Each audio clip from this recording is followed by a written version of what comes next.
Just a month after having a double mastectomy, Beverley is preparing to go on tour, and she joins us now. Beverley, first question has to be, it's only a month ago you had this huge operation. Yeah. How are you feeling? Well, I'm still a bit sore, to be honest. Not surprisingly. And I still have to sleep on my back in bed, which is so annoying. I sort of bolster myself with pillows. And I've got this thing in my arm which is called cording. I know not many people suffer from it. Do you know, I'm not entirely sure. I think it's something to do with the amount of lymph nodes they took. So how many lymph nodes did they take out? 15. Yeah, well, it had got to 2 of my lymph nodes, so that's apparently what they do. I mean, that was the most painful part of it for me, actually, was the lymph node surgery. So how did you find out that the cancer had come back? Because first you had it in 2005? Yes. Well, I was climbing into bed one night, and I always self-examine. I've been really vigilant about that, and I found this kind of hardening area. And I said to my boyfriend, have a feel of this. What does this feel like to you? And he said, it feels like a lump.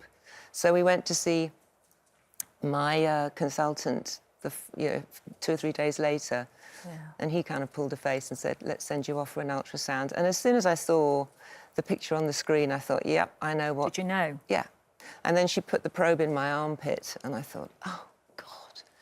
So, you know, and then I went and sat and spoke to him, and they're very straight with you, you know, these guys. They don't sort of spin you a yarn, do they? And he just said to me, you know, it looks like it is cancer, but we'll have to send you off for a biopsy, which I was terrified of having because I lost one of my younger sisters to breast cancer in 2014. And I was always convinced, rightly or wrongly, that her cancer had spread from the biopsy. I mean, I've got no facts to base that on, apart from the fact that it was a very early stage DCIS that she had, and then it metastasized to her liver. And I thought, well, how has it got there?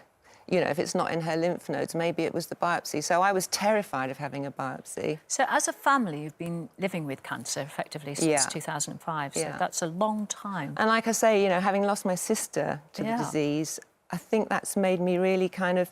People are saying, God, you're being so amazing about it and sort of stoic. Which you are, Beverley. But having been through it once, I think, it's slightly easier the second time round, which probably sounds a bit of a strange thing to say. But also having lost my sister, I just feel like, you know, and seeing her go through endless rounds of chemo and eventually lose her battle, you know, I mean, it just changed us all as a family. And it's kind of given me this, well, she's, you know, gone through an awful lot more than me. I'm having chemo and radio as a sort of belt and braces insurance policy to try and limit... That's early next year you're starting that. Yeah, as soon as we finish the tour on December the 2nd, we've got the last gig in Dublin, and then we fly back, and I'm hopefully starting that week. Well, you are incredible, and I can't believe that you are leaving these studios and then you're going off for rehearsals. First rehearsal, for this incredible tour that you're doing. I know. Yeah, Jude, I mean, we're both massive fans of Judy Zook, and she kind of got me started, if I'm honest. It was her and Kate Bush.